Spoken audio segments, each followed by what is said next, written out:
সত্য না হয় তাহলে তোমার খবর আছে। সুলাইমান সাল্লাম এবার ঠিক আছে তাহলে আমি একটা চিঠি দিচ্ছি, সেই চিঠিটা তুমি তার কাছে পাঠাও। চিঠিতে লিখেছেন ইন্নাহু মিন সুলাইমান ওয়া ইন্নাহু বিসমিল্লাহির রহমানির রহিম আল্লাহ তাআলু আলাইয়া ওয়াকুনি মুসলিমিন। সুলাইমান সাল্লাম চিঠিতে প্রথমে বিসমিল্লাহির রহমানির রহিম লিখেছেন, আল্লাহর নামে চিঠি পাঠিয়েছেন, এবং ইন্নাহু মিন সুলাইমান আল্লাহ নিজের পক্ষ থেকে সুলাইমান সাল্লামের পক্ষ থেকে আল্লাহর নামে কি করেছেন চিঠি পাঠিয়েছেন, এবং লিখেছেন আল্লাহ তাআলু আলাইয়া ওয়াকুনি মুসলিমিন, মুসলমান হয়ে যাও, সারেন্ডার করো তাহলে তুমি ক্ষমা পাবে, আর যদি সারেন্ডার না করো তাহলে কিন্তু তোমার খবর আছে। এই চিঠি হুদুদ পাখির মাধ্যমে বিলকিস রানীর যে সিংহাসন ছিল, বাড়ি ছিল, এটা বিশাল বড় উঁচু বাড়ি, এই বাড়িতে ঢোকার মতো কারো সাধ্য ছিল না, কিন্তু হুদুদ পাখির মাধ্যমে উপর থেকে হুদুদ পাখি ঢোকে নিচে তার বালিশে তার বিছানায় শাহী বিছানায় চিঠি রেখে আসছে। যখন বিলকিস রানীর ভিতরে ঢুকছে, চিঠি পাওয়ার পরে বুঝতে পারছে এটা যেমন তেমন কোনো বাচ্চার পক্ষ থেকে চিঠি আসে নাই, কারণ আমার এই সিংহাসনে ঢুকতে পারে এমন সাহস কারো নাই এবং ঢোকার কোনো অপশনও নাই, যেহেতু এখানে চিঠি আসছে বড় কোনো বাচ্চাই পাঠিয়েছেন। তখন তিনি চিঠিগুলো দেখছেন, চিঠি পড়েছেন, এবং তিনি মনে মনে চিন্তা করতেছেন এটা বড় একজন বাচ্চা হবে, আর না হলে আমার এখানে চিঠি পাঠাতে পারেন। তার যেই মন্ত্রীরা ছিল তারা বলতেছে যে রানী আপনি শুধু আমাদেরকে অনুমতি দেন, আমরা সেই রাজ্য শেষ করে দিব। এবার রানী বিলকিস খুব বিচক্ষণ ছিলেন, তিনি বলছেন না, আমরা তার সাথে যুদ্ধ করে পারবো না, সে বিচক্ষণ হবে এবং অনেক শক্তিশালী হবে। এবার বিলকিস রানী চিন্তা করেছে আমরা মুসলমান হয়ে যাব, তার সাথে যুদ্ধ করে আমরা পারবো না, মুসলমান হয়ে যাব। এমন সময় হুদহুদ পাখি সুলাইমান সাল্লামের কাছে খবর নিয়ে গেছেন রানী বিলকিস ও তার সৈন্য সামগ্রী নিয়ে আপনার কাছে হাজির হবে। সুলাইমান সাল্লাম ওযু করতে বসেছেন, এমন সময় দেখে রানী বিলকিস তার সোলজার বাহিনী নিয়ে আসতেছে, ধুলাবাড়ি উঠতেছে। রানী বিলকিস এমন সময় তার রাজ্যের ভিতরে জিনের একটা বৈঠক ছিল, মানুষদের একটা বৈঠক ছিল, তিনি ডাক দিয়ে বলতেছেন আলা ইয়া আইয়ুহাল মালাউ আইয়ুকুম ইয়াতিনি বিআরশিহা ক্বাবলা আন ইয়াতুনি মুসলিমিন। রানী বিলকিস এখানে আসার আগে এমন কি কেউ আছো তার সিংহাসনটা আমার সিংহাসনের পাশে বসাবে। তখন রানী বিলকিসের সিংহাসনটা ছিল অনেক বড় এবং সুলাইমান আলাইহিস সালামের রাজ্য থেকে অনেক দূরে ছিল। এই রাজ্যটা সিংহাসনটা এত বড় ছিল, লম্বা হবে ৮০ হাত, প্রস্থ হবে ৪০ হাত, উঁচু হবে ৩০ হাত, এত বড় সিংহাসন রানী বিলকিসের। সুলাইমান সাল্লাম বলেছেন আমি তাকে মুজিজা দেখাতে চাই, আমি আমার ক্ষমতা তাকে দেখাতে চাই। রানী বিলকিস আসার আগে আগে এমন কে আছো যে আমার পাশে তার সিংহাসনটা এনে দিতে পারবে। কোরআন বলছে ১৪ নম্বর পারার ১৯ নম্বর পৃষ্ঠা সূরাতুন নামল, ১৯ নম্বর পারার ১৯ নম্বর পৃষ্ঠা সূরাতুন নামলের ভিতরে শেষের দিকে একেবারে ১৩, ১৪, ১৫ নম্বর লাইনগুলোতে আল্লাহ পাক রব্বুল আলামিন জানিয়ে দিয়েছেন একটা জিন দাঁড়িয়েছে, ক্বালা ইফরিতুম মিনাল জিন আনা আতিকা বিহি ক্বাবলা আন তাকুমা মিন মাকামি। ইফরিত হচ্ছে জিনদের ভিতরে সবচেয়ে শক্তিশালী জিন। জিন দাঁড়িয়ে বলতেছে বাদশা জাহাপনা আপনি যে সিংহাসন আনতে বলতেছেন আমি সিংহাসন এনে দিতে পারবো। সুলাইমান সাল্লাম বলতেছেন কত সময় লাগবে? তিনি বলতেছেন আন তাকুমা মিন মাকামি, আপনি যে বসে আছেন বসা থেকে উঠতে যত সময় লাগে তার আগেই আমি সিংহাসন হাজির করতে পারবো। বলেন আল্লাহু আকবার। আল্লাহু বলেন আল্লাহু আকবার। সুলাইমান সাল্লাম এই কথা শুনে বলতেছে এর আগে কি কেউ আনতে পারবে? তখন আরেকজন ছিল, তিনি ছিলেন আসিফ ইবনে বারখিয়া, যিনি জিন ছিলেন না মানুষ ছিলেন, তবে তার কাছে আল্লাহর আসমানি কিতাবের জ্ঞান ছিল। সুতরাং আসমানি কিতাবের জ্ঞান যাদের ভিতরে থাকে তাদের পাওয়ার কম থাকে না বেশি থাকে? আল্লাযী ইনদাহু ইলমুম মিনাল কিতাব আনা আতিকা বিহি ক্বাবলা আন ইয়ারতাদ্দা ইলাইকা তারফুক। সেই মানুষ দাঁড়িয়ে বলতেছেন বাদশা পয়গম্বর সে তো জিনদের ভিতরে অলৌকিক ক্ষমতা এমনি পেয়েছে, শক্তিশালী জিন, আপনি বসা থেকে উঠা পর্যন্ত যে সময় লাগবে সেই সময়ের ভিতরে এনে দিতে পারবে, কিন্তু আমি আল্লাহর আসমানি কিতাবের জ্ঞান রাখি, আমি কিন্তু অল্প সময়, এত অল্প সময় এনে দিতে পারবো। আনা আতিকা বিহি ক্বাবলা আন ইয়ারতাদ্দা ইলাইকা তারফুক, আপনি আপনার চোখের পলক ফেলতে দেরি হবে, আমার সিংহাসন আনতে দেরি হবে না। বলেন আল্লাহু আকবার। জোরে সরে বলেন আল্লাহু আকবার। তিনি আল্লাহর কিতাবের জ্ঞান রাখতেন। মুফাসসিরিনে কেরাম বলেছেন তার কাছে ইসমে আজমের জ্ঞান ছিল। এই ইসমে আজম আমাদেরকেও শেখার দরকার আছে না নাই? ইসমে আজম নবী সাল্লাল্লাহু আলাইহি ওয়াসাল্লাম বলেছেন আয়াতুল কুরসির ভিতরে আছে আল হাইয়ুল কাইয়্যুম। আল্লাহ তাআলার গুণবাচক দুইটা নাম ইয়া হাইয়্যু ইয়া কাইয়্যুম, এটা আমরা জানি না অনেকে, যাদের দোয়া কবুল হয় না আপনি মুনাজাতের আগে ইয়া হাইয়্যু ইয়া কাইয়্যুম, ইয়া হাইয়্যু ইয়া কাইয়্যুম, ইয়া হাইয়্যু ইয়া কাইয়্যুম তিনবার করে দোয়া করবেন, আল্লাহ পাক রব্বুল আলামিন আপনার দোয়াগুলো কবুল করবে। বলেন সুবহানাল্লাহ। জোরে সরে বলেন না সুবহানাল্লাহ। সুতরাং সেই আল্লাহর কিতাবের জ্ঞান আমাদের ভিতরে রাখার দরকার আছে না নাই? আরো জোরে বলা আছে না নাই? কিন্তু আমরা অনেকেই সে আল্লাহর কিতাব পড়তে পারি। অনেক মুরব্বী আছে, বাবাজিরা আছে, যুগের পর যুগ চলে যায়, কোরআন পড়বে তো দূরের কথা, কোরআনটাকে ধরে যে একটু চুমুক হবে সেই সময়টুকু হয় না। কোরআনটা ধরে যে একটু বুকের সাথে লাগাবে সেই সময়টুকু হয় না। এত ব্যস্ত হয়ে পড়েছি। অথচ কোরআন হচ্ছে এমন কিতাব যে কিতাবের দিকে তাকালেই সওয়াব হয়, বলেন সুবহানাল্লাহ। এই কোরআন শিখার দরকার আছে না নাই? যুবক ভাইরা যারা আছো, কপালে চুমু দিয়ে বলি, আর কিছু পারো আর না পারো, কোরআন শিখতে হবে। পারবো তো ইনশাআল্লাহ। বয়স্ক শিক্ষা চালু করবেন, হুজুরকে ধরবেন, ইমাম সাহেবকে, হুজুর আপনার হাদিয়া যত লাগে দিব, আমাদেরকে কোরআন পড়া শিখান। জীবনে অনেক কিছু করেছি কিন্তু কোরআন পড়া শিখতে পারি নাই। অনেকে কোরআন পড়া শিখেছে আবার ভুলে গেছে। এই সেই কোরআন আবার শেখার দরকার আছে না নাই? কোরআন আছে না নাই? মুরব্বী বাবাদের অনেকে বলে, হুজুর কোরআন পড়তে পারেন, আপনি তো ব্যবসা ঠিক করতে পারেন। আপনার সংসার কিভাবে চলবে সেটা আপনি জানেন, আপনার স্ত্রী কিভাবে চলবে সেটা আপনি জানেন, আপনার সন্তান কোন স্কুলে পড়লে ডক্টর হতে পারবে, ইঞ্জিনিয়ার হতে পারবে সেটা আপনি জানেন, ব্যবসায় কিভাবে মুনাফা পায় সেটাও আপনি ভালো করে জানেন। কিন্তু কিভাবে জান্নাতে যেতে হবে, যেই নামাজ পড়ে জান্নাতে যাবেন, কোরআন দিয়ে জান্নাতে যাবেন, সেই কোরআনও পড়তে পারেন না, নামাজও পড়তে পারেন না। আপনার মতো হতভাগার কপাল পড়ার কেউ নাই, ঠিক কি না? এজন্য কোরআন শেখার দরকার আছে না নাই? আছে না নাই? কোরআন শুধু নিজে শিখলে হবে না, সন্তানদের তো কোরআন পড়া শিখাবেন। পারবেন তো ইনশাআল্লাহ? আল্লাহ নিজে বলেন, কোরআন খুলেন 27 নম্বর পারা 10 নম্বর পৃষ্ঠা 10 নম্বর লাইনে একটি সূরা রয়েছে, সূরাতুর রহমান। আল্লাহ পাক রব্বুল আলামিন এই সূরার ভিতরে তার পরিচয় দিয়েছেন। রব্বুল আলামিন বলেন, আর রহমান আল্লামাল কোরআন খালাকাল ইনসান আল্লামাহুল বায়ান। রহমান হলেন তিনি, কোরআন শিখিয়েছেন যিনি। এরপরে বলছেন খলাকাল ইনসান, মানুষ সৃষ্টি করেছেন যিনি। একটু ভালো করে বুঝে শুনে বলেন তো, আমরা আগে কোরআন শিখি নাকি আগে দুনিয়াতে আসি? কোরআন শিখেন আগে নাকি আগে দুনিয়াতে আসি? আগে আমরা দুনিয়াতে আসি, ঠিক কি না? তারপরে কোরআন শিখি। আল্লাহ এভাবে বলতে পারতেন, আর রহমান খলাকাল ইনসান, রহমান হলেন তিনি, মানুষ সৃষ্টি করেছেন যিনি। এরপরে বলতে পারতেন আল্লামাল কোরআন, কোরআন শিখিয়েছেন যিনি। আল্লাহকে কোরআনের কথা বলেছেন, তারপরে মানুষ সৃষ্টির কথা বলেছেন।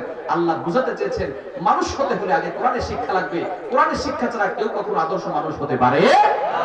গরুর পেট থেকে বেরোলেই সেটা গরু হয়ে যায়, ছাগলের পেট থেকে বেরোলেই সেটা ছাগল হয়ে যায়, মহিষের পেট থেকে বেরোলেই সেটা মহিষ হয়ে যায়। মানুষের পেট থেকে বেরোলেই সেটা মানুষ হয় না, তাকে মানুষ বানাতে হয়। এজন্য সন্তানকে মানুষ বানানোর দরকার আছে না নাই? মানুষ বানাতে হলে আগে কোরআনের শিক্ষা লাগবে। কোরআনের শিক্ষা দিতে পারবো তো ইনশাআল্লাহ? আল্লাহর ইবাদত করতে হলে আগে পড়তে হবে। এজন্য সর্বপ্রথম আয়াত হচ্ছে ইকরা বিসমি রাব্বিকাল্লাযী খালাক, you read in the name of your lord. পড়ো তোমার প্রভুর নামে যিনি তোমাকে সৃষ্টি করেছে। সুতরাং আপনি আমল করার জন্য পড়ার দরকার আছে না নাই? কোরআন আছে না নাই? এজন্য কোরআন পড়তে হবে। আপনি ইবাদত করবেন, সহি শুদ্ধভাবে ইবাদত করার জন্য আগে পড়ার দরকার আছে না নাই? ইয়াকা না'বুদু ওয়া ইয়াকা নাস্তাঈন। এরপরে আমরা আল্লাহর কাছে দোয়া করতেছি। শেষের তিনটা আয়াতে ইহদিনাস সিরাতাল মুস্তাকিম, ওয়াল্লাহ show the right path, show the correct path। আল্লাহ আমাকে সঠিক পথ দেখাও, সঠিক রাস্তা দেখাও। সঠিক রাস্তা পাবে যারা, হেদায়েতের রাস্তা পাবে যারা, জান্নাতের মালিক হবে তারা, বলেন সুবহানাল্লাহ। এবার আল্লাহ বলতেছেন কোন পথে কি দোয়া চাচ্ছ তুমি? তখন আমরা বলি সিরাতাল্লাযীনা আন'আমতা আলাইহিম গায়রিল মাগদুবি আলাইহিম ওয়ালাদ-দাল্লিন, আমিন। আল্লাহ তাদের পথে চালাও যারা জান্নাতের সুসংবাদপ্রাপ্ত হয়েছে, তাদের পথে নয় যারা পথভ্রষ্ট হয়েছে, যারা জাহান্নামী হয়েছে। আমরা তাদের পথে যেতে চাই, আমরা যারা জান্নাতে গেছে তাদের পথে যেতে চাই, ঠিক কি না? জান্নাতে যেতে হলে সেই কোরআনকে আঁকড়ে ধরার দরকার আছে না নাই? আরো জোরে আছে না নাই? কোরআনকে আঁকড়ে ধরতে হবে, কোরআনকে পরিপূর্ণভাবে পড়তে হবে, সন্তানকে কোরআন পড়া শেখাতে হবে, নিজেও কোরআন পড়তে হবে। এবং আমরা অনেকে সন্তানদেরকে ধর্মীয় শিক্ষা দেই না। ধর্মীয় শিক্ষা দিবেন, আমি বলছি না আপনার সন্তানকে হাফেজ বানাতেই হবে, মুফতি বানাতে হবে। নো, আমাদের ডক্টর দরকার, ইঞ্জিনিয়ার দরকার, পাইলট দরকার, সব কিছু আমাদের দরকার। তবে সন্তানকে আগে মুসলমান বানানোর দরকার আছে না না?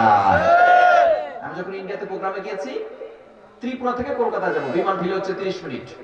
সেখানে এডুকেটেড পারসন, শিক্ষিত মানুষ আমার পাশে এসে বসেছে। উনি বলতেছেন হোয়ার আর ইউ গোইং, আপনি কোথায় যাবেন? আমি বলতেছি I am going to Kolkata, কলকাতায় যাব। কলকাতায় প্রোগ্রাম ছিল। উনি বলতেছেন আর ইউ বেঙ্গলি? আমি বললাম ইয়েস আই এম বেঙ্গলি। বলতেছেন তাহলে তোমরা বাংলায় কথা বলতে পারো? আমি বললাম হ্যাঁ, কোনো সমস্যা নেই, বলে। কথা বলতে বলতে এক পর্যায়ে আমরা বিমানে উঠেছি, ভদ্রলোক আমার পাশেই বসেছেন। উনি বলতেছেন হুজুর ইফ ইউ ডোন্ট মাইন্ড, যদি কিছু মনে না করেন একটা কথা বলতে পারি? আমি বললাম হ্যাঁ, কোনো সমস্যা নেই, বলে। উনি বলতেছেন হুজুর আনসিন ইজ নাথিং, যেটা দেখি না সেটা বিশ্বাস করি না। আপনারা তো আল্লাহকে দেখেন না, বিশ্বাস করেন কেন? এই প্রশ্ন যদি আপনার সন্তানকে করবে, ডক্টর বানাচ্ছেন, ইঞ্জিনিয়ার বানাচ্ছেন, বানান, কোনো সমস্যা নাই, কিন্তু সন্তানকে আগে ধর্মীয় শিক্ষা দেওয়ার দরকার আছে না নাই? এখন তাকে কোরআন দিয়ে দলিল দিলে হবে না, কেন সে নাস্তিক, আল্লাহকেও চিনে না, আল্লাহর কোরআন সে বিশ্বাস করে, এটা যুক্তিতে দলিল দিতে হবে। যারা বিমানে উঠেছেন তারা জানেন আমাদেরকে অনেক সময় টিফিন দেয়, টিফিনের ব্যবস্থা করে, অনেক সময় বার্গার দেয়, কেক দেয়, চকলেট দেয়, আমাদেরকে ওখানে স্যান্ডউইচ দিয়েছে। তো খাবার একটা ঘেরান আছে না নাই? কষ্ট হচ্ছে আপনাদের? শেষ করে দিব? অল্প সময়ের ভিতরে গুছিয়ে নিয়ে আসতে শেষ করবো ইনশাআল্লাহ। খাবারের ঘেরান আছে না নাই? তো ভদ্রলোক যখন আমাদেরকে স্যান্ডউইচ দিয়েছে তাকে জিজ্ঞেস করলাম খাবারের ঘেরানটা কেমন? বলে ঘেরানটা খুব সুন্দর। আমি বললাম ঘেরানটা আমাকে দেখান। বুঝলেন না? বুঝছেন? ঘেরান কি দেখা যায়? এই যে বাতাস হয়, বাতাস কি দেখা যায়? এই যে আমরা অক্সিজেন নেই, এটা কি দেখা যায়? পৃথিবীতে অনেক বিষয় এমন আছে দেখা যায় না, না দেখে বিশ্বাস করতে হয়। ঠিক তদ্রুপ ভাবে আল্লাযীনা ইয়াকুলুনা বিল গায়ব, আল্লাহ হচ্ছেন অদৃশ্য, আল্লাহকে দেখা যায় না, আল্লাহকে না দেখে বিশ্বাস করেছি, এজন্য আমরা মুসলমান হয়েছি। ঠিক কি না? এজন্য সন্তানদেরকে কোরআন শেখানোর দরকার আছে না নাই? বিজ্ঞান পড়াচ্ছেন সন্তানকে, বিজ্ঞানের ম্যাক্সিমাম টিচার হচ্ছে নাস্তিক, ম্যাক্সিমাম টিচার হচ্ছে নাস্তিক। আপনার সন্তান উল্টাপাল্টা যুক্তি দিয়ে সন্তানকে নাস্তিক বানায় ছাড়ে। এজন্য সন্তানকে সঠিক শিক্ষা দেওয়ার দরকার আছে না নাই? বিজ্ঞান নবীজির মিরাজকে বিশ্বাস করে না। মিরাজ বিশ্বাস না করলে ঈমান থাকবে? ঈমান থাকবে? কোরআন হাদিসের প্রমাণিত। 15 নম্বর পারা 1 নম্বর পৃষ্ঠা 3 নম্বর লাইন সূরা বানী সূরার 1 নম্বর আয়াত, সুবহানাল্লাযী আসরা বিআবদিহি লাইলাম মিনাল মাসজিদিল হারাম ইলাল মাসজিদিল আকসা। মসজিদে হারাম থেকে মসজিদে আকসা, এটাকে বলা হয় ইসরা। সেখান থেকে উর্দু ভ্রমণ, এটাকে বলা হয় মেরাজ। নবীজিকে মেরাজ করিয়েছেন কে? আল্লাহ বলেন কে? এটা বিশ্বাস না করলে ঈমান থাকবে? আবু জাহেল বিশ্বাস করে না কেন? দূরত্বের কারণে। তখন কাবা শরীফ থেকে মসজিদ আকসা যেতে 40 দিন সময় লাগতো। 40 দিন 80 দিনের রাস্তা। আবু জাহেল বলে 80 দিনের রাস্তা মুহাম্মদ এক রাতেই পার করে ফেলছে, আবার নাকি মিরাজ করতে, জান্নাত দেখছে, জাহান্নাম দেখছে, মুহাম্মদ পাগল হয়ে গেছে। বলেন নাউজুবিল্লাহ। জোরে বলেন না নাউজুবিল্লাহ। আবু জাহেল সবাইকে বলতেছে শুনছো নাকি মুহাম্মদ কি বলে? এমন সময় দেখে আবু বকর রাদিয়াল্লাহু তাআলা আসতেছেন। ও আবু বকর শুনছো নাকি তোমার নবী কি বলে? বলে কি বলে? মুহাম্মদ নাকি এক রাতেই মসজিদে হারাম থেকে মসজিদে আকসা গিয়েছে, সেখান থেকে আবার উর্দু ভ্রমণ করেছে। আবু বকর রাদিয়াল্লাহু তাআলা বলেন যদি আমার নবী বলে থাকে 100% সত্য বলে বিশ্বাস করেছি। সুবহানাল্লাহ। নবী শুনে বলেন তুমি শুধু আজকে থেকে আবু বকর নও, তুমি আবু বকর সিদ্দিক হয়ে গেলে, সবচেয়ে বড় সত্যবাদী হয়ে গেছে। বলেন সুবহানাল্লাহ। আবু জাহেল বিশ্বাস করে না কেন? দূরত্বের কারণে। বিজ্ঞান বিশ্বাস করে না কেন? তারা বলে সূর্যের তাপমাত্রা হচ্ছে 1,40,00,000 তাপমাত্রা। কত কোটি? 1,40,00,000 তাপমাত্রা। আর দুনিয়ার আগুনের তাপমাত্রা হচ্ছে 1500°, 16°C তাপমাত্রা। এই 1500-16°C তাপমাত্রায় লোহা মোমের মতো গলে যায়। ঠিক কি না? বিজ্ঞান আপনার সন্তানকে পড়াবে 1500°C তাপমাত্রায় লোহা মোমের মতো গলে যায়। আর তোমার নবী যে 7 আসমান ভেদ করে সূর্যের তাপমাত্রা ভেদ করে মেরাজ করেছে, তোমার নবী গলে যায় নাই কেন? তোমার নবী পুড়ে যায় নাই কেন? তার মানে নবী যে মেরাজ করে নাই। বলেন নাউজুবিল্লাহ। তারা আবার বলবেন মাউন্ট এভারেস্ট 29,000 ফিট উচ্চতা। কত হাজার ফিট? গুগলে সার্চ করবেন মাউন্ট এভারেস্ট লিখে দেখবেন 29,000 ফিট উচ্চতা লেখা থাকবে। শুনছেন আপনারা? দেখছেন না? মাউন্ট এভারেস্ট 29,000 ফিট উচ্চতা। বিজ্ঞান আপনার সন্তানকে পড়াবে মাউন্ট এভারেস্ট 29,000 ফিট উচ্চতা, সেখানে উঠতে গেলে অক্সিজেন লাগে। তোমার নবী তো এই মাউন্ট এভারেস্ট মাত্র 29,000 ফিট না, যারা 29,000 ফিট উপরে উঠেছে অক্সিজেন নিয়ে গেছে, কারণ সেখানে মধ্যাকর্ষণ শক্তির কারণে অক্সিজেন পাওয়া যায়। বিজ্ঞান আপনার সন্তানের মাত্র 29,000 ফিট উপরে উঠতে গেলে অক্সিজেন লাগে। তোমার নবী তো 7 আসমান ভেদ করে মেরাজ করেছে, তোমার নবী অক্সিজেন কোথায় পেয়েছে? সুতরাং নবী যে মেরাজ করে নাই। বলেন নাউজুবিল্লাহ। তাদেরকে যুক্তি দিয়ে দলিল দেওয়ার দরকার আছে না নাই? কোরআনে হাজারো দলিল আছে, কোরআনের কথা তারা মানতে চায় না। বলেন তো আগুন কার কথা শুনে? আল্লাহ। পানি কার কথা শুনে? আল্লাহ। সূর্য কার কথা শুনবে? আল্লাহ। ইব্রাহিম আলাইহিস সালামকে যখন আগুনে নিক্ষেপ করা হলো, নমরুদ 40 দিন পর্যন্ত আগুনে নিক্ষেপ করেছে, ইব্রাহিম আলাইহিস সালামের একটা পশম পরাতে পারে? 40 দিন পর্যন্ত ছিল, একটা পশম পরাতে পারে না। ইব্রাহিম আলাইহিস সালাম যখন বৃদ্ধ হয়েছেন, নাতিরা জিজ্ঞেস করেছে দাদা আপনি তো অনেক পরীক্ষা দিয়েছেন, কোথায় সবচেয়ে বেশি সুখ করেছেন? ইব্রাহিম আলাইহিস সালাম বলেন আমি তো অনেক পরীক্ষা দিয়েছি, কিন্তু নমরুদ আমাকে যেই 40 দিন আগুনে নিক্ষেপ করেছিল, ওই 40 দিন দুনিয়াতেই জান্নাতের সুখ পেয়ে গেছি। তাহলে বোঝা গেল আগুন কার কথা শুনে? পানি কার কথা শুনে? মুসা আলাইহিস সালাম যখন সাগরের কাছাকাছি এসেছে, পিছনে ফিরআউনের সৈন্যবাহিনী মুজিদাল লাঠি দিয়ে একটা আঘাত করেছেন, সাগরের মাঝখানে রাস্তা করে দিয়েছেন কে? মুসা আলাইহিস সালাম সাগরের মাঝখান থেকে রাস্তা দিয়ে পার হয়ে গেছেন। সেই রাস্তা দিয়ে যখন ফিরআউন পার হতে গেছে তখনই ডুবে মরেছে। বোঝা গেল মুসা আলাইহিস সালাম ভরসা করেছিলেন কার উপর? আর পানি কার কথা শুনে? কোরআনে হাজারো দলিল আছে, বিজ্ঞানীরা বিশ্বাস করে না, তারা যুক্তি চায়। যুক্তি দিয়ে দলিল দিতে হবে, দেওয়ার দরকার আছে না নাই? তারা বলে 1,40,00,000 তাপমাত্রা নবী ভেতরে কিভাবে গিয়েছে? আমরা বলতে চাই 2025 সালে এসে বিজ্ঞান ওয়াটারপ্রুফ পোশাক বের করেছে। ইউটিউবে সার্চ করবেন, যেই পোশাক পরে পানিতে ঝাঁপ দিলে পানি শরীরে স্পর্শ করে এখন ফায়ার প্রুফ জ্যাকেট বের করেছে, যে জ্যাকেট পরে আগুনে ঝাঁপ দিলে আগুন শরীরে স্পর্শ করে না। ফায়ার সার্ভিসের লোকেরা এই পোশাক পরে আগুন নিভাতে চায়। এটা কি দেখছেন আপনারা? ইউটিউবে সার্চ করবেন ফায়ার প্রুফ পোশাক, ফায়ার প্রুফ জ্যাকেট। বিজ্ঞান যদি 2025 সালে সে ফায়ার প্রুফ জ্যাকেট বের করতে পারেন, আমার আল্লাহ 1000 বছর আগে আমার নবীকে ফায়ার প্রুফ জ্যাকেট পরিয়ে সূর্যের তাপমাত্রা ভেদ করে মেরাজ করিয়েছেন, বলেন আল্লাহু আকবার। বিজ্ঞান বলে 29,000 ফিট উচ্চতায় উঠতে গেলে অক্সিজেন লাগে। তোমার নবী 7 আসমান ভেদ করে অক্সিজেন কোথায় পেয়েছে? আমরা তাদেরকে বলতে চাই, মায়ের পেটের ভিতরে বাচ্চা প্রথম 4 মাস মরা থাকে। কয় মাস? কয় মাস? 40 দিন পর পর বাচ্চার গেটআপ চেঞ্জ হয়। প্রথম 40 দিন পানি, তারপরে 40 দিন রক্ত, তারপরে 40 দিন গোশতের টুকরা। 40 দিন 120 দিন পরে বাচ্চার গেটআপ চেঞ্জ হয়। 40 দিন 120 দিন মানে 4 মাস পরে বাচ্চার ভিতরে আল্লাহ তাআলা রূহটাকে ফুঁকে দেন, বলেন সুবহানাল্লাহ। প্রথম 4 মাস তো বাচ্চা মরা ছিল, পরের 5 থেকে 6 মাস মায়ের পেটের ভিতরে বাচ্চা পানির ভিতরে থাকে। যারা ডক্টর আছেন তারা জানে, যারা ডক্টর না জিজ্ঞেস করে নেবেন মায়ের পেটের ভিতরে বাচ্চা কোথায় থাকে? পানির ভিতরে থাকে। যার কারণে মা নড়াচড়া করলে বাচ্চার কোনো সমস্যা হয়। প্রথম 4 মাস তো বাচ্চা মরা ছিল, পরের 5 থেকে 6 মাস মায়ের পেটের ভিতরে পানির ভিতরে বাচ্চাকে অক্সিজেন দিয়েছেন কে? আল্লাহ। বলেন কে? বিজ্ঞান বলবে মায়ের সাথে সন্তানের সাথে নাভির সাথে কানেকশন আছে, সেখান থেকে অক্সিজেন নিয়েছে। আমরা বলবো ঠিক আছে, তোমাদের যুক্তি মেনে নিলাম। তাহলে বলো, ডিমের ভিতরে মুরগির বাচ্চা জীবিত থাকে কি থাকে না? কি বলেন, থাকে কি থাকে না? যে আল্লাহ ডিমের ভিতরে মুরগির বাচ্চাকে অক্সিজেন দিতে পারেন, যে আল্লাহ মায়ের পেটের ভিতরে 5 থেকে 6 মাস পানির ভিতরে ছোট্ট বাচ্চাটাকে অক্সিজেন দিয়ে বাঁচিয়ে রাখতে পারেন, সে আল্লাহ আমার নবীকে 29,000 ফিট নয় 7 আসমান ভেদ করিয়ে অক্সিজেন দিয়ে মেরাজ করিয়েছেন, বলেন আল্লাহু আকবার। সন্তানদেরকে সঠিক শিক্ষা দেওয়ার দরকার আছে না নাই? দিতে পারবো তো ইনশাআল্লাহ। সন্তানকে সঠিক শিক্ষা দিবেন, আদর্শ শিক্ষা দিবেন, কোরআনের শিক্ষা দিবেন, তাহলে সন্তান আপনার জন্য দোয়া করবে। আপনি মৃত্যুবরণ করার পরে সন্তানকে ইংলিশ মিডিয়ামে পড়াচ্ছেন, এই সন্তান যদি আপনার কবরের পাশে গিয়ে A B C D E F G H Z পর্যন্ত পড়ে, কি বলেন, কবর আযাব বন্ধ হয়ে যাবে? সরে সরে পড়লে কি বন্ধ হবে?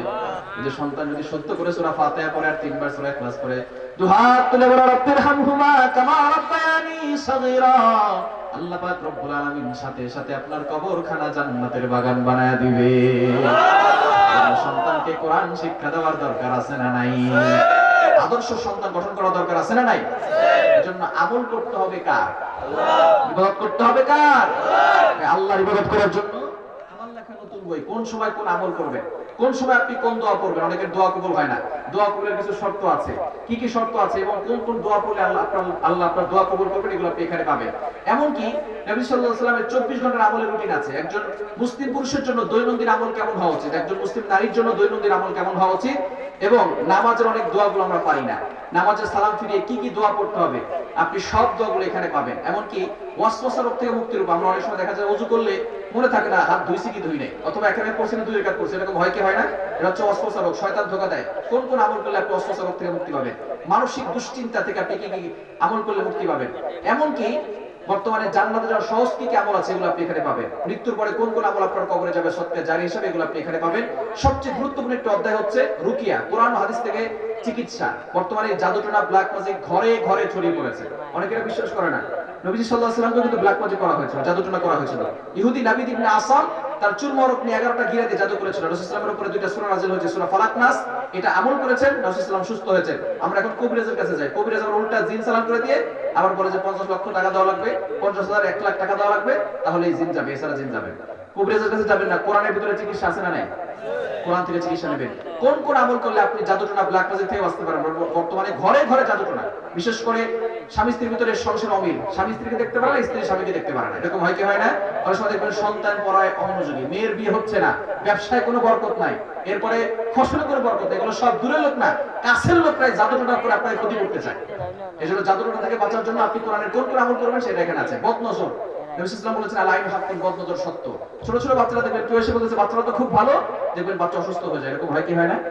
কোরআনের কোন কোন আমল করে আপনি বদনজর চিকিৎসা করবেন? নবী সাল্লাল্লাহু আলাইহি ওয়াসাল্লাম বলেছেন বদনজর একটা সুস্থ মানুষকে অসুস্থ করে রান্নার পাতিল পর্যন্ত নিয়ে যায়, এই সুস্থ মানুষ অসুস্থ করে কবর পর্যন্ত নিয়ে যায়, আর সুস্থ উটকে অসুস্থ করে রান্নার পাতিল পর্যন্ত নিয়ে যায়। সুতরাং বদনজর থেকে কোন কোন আমল করে আপনি বাঁচবেন? বইটি সকলের জন্য উপকারী, আপনার মায়ের জন্য, বোনের জন্য, বিশেষ করে যারা আমল করেন তাদের জন্য উপকারী হবে। 350 টাকা রয়েছে বইটির মূল্য, আপনাদের জন্য মাত্র 200 টাকা। যাদের লাগবে বইটি নিয়ে নেবেন ইনশাআল্লাহ। বইটি সকলের জন্য উপকারী হবে। ইসলামের আলোকে পরিবার গঠন করতে, আদর্শ সন্তান গঠন করতে প্রত্যেকটা পরিবারের জন্য একটা বই এরকম দরকার, যাতে করে তারা আমলি হতে পারে, আল্লাহর সাথে সম্পর্ক তৈরি করতে পারে। বইটি 350 টাকা, আপনাদের যাদের লাগবে 200 টাকা করে নিয়ে নেবেন ইনশাআল্লাহ, আপনাদের জন্য খুবই উপকারী হবে। জি আচ্ছা। আমরা এই কোরআনকে আঁকড়ে ধরতে পারবো তো ইনশাআল্লাহ? কোরআনকে আঁকড়ে ধরা যাবে তো ইনশাআল্লাহ? কোরআনকে শুধু ঘরের ভিতরে তাকের উপর রাখলে হবে না, কোরআন দিয়ে জীবনটাকে পরিচালনা করতে হবে। পারবো তো ইনশাআল্লাহ? কোরআন দিয়ে রাষ্ট্র পরিচালনা করতে হবে, কোরআন দিয়ে সমাজ ব্যবস্থা কায়েম করলে ওই সমাজে শান্তি আসবে, ঠিক কি না? আমরা অনেক বাংলাদেশ দেখেছি, আমরা নতুন বাংলাদেশ দেখেছি, আমরা সবুজ বাংলাদেশ দেখেছি, আমরা ডিজিটাল বাংলাদেশ দেখেছি। একটি বারের জন্য ইসলামের বাংলাদেশ দেখতে চাই। কারা কারা যে আছেন তো হাত তুলে আল্লাহকে দেখান। আল্লাহ পাক রব্বুল আলামিন সকলকে কবুল করেন, সকলে বলেন আমিন।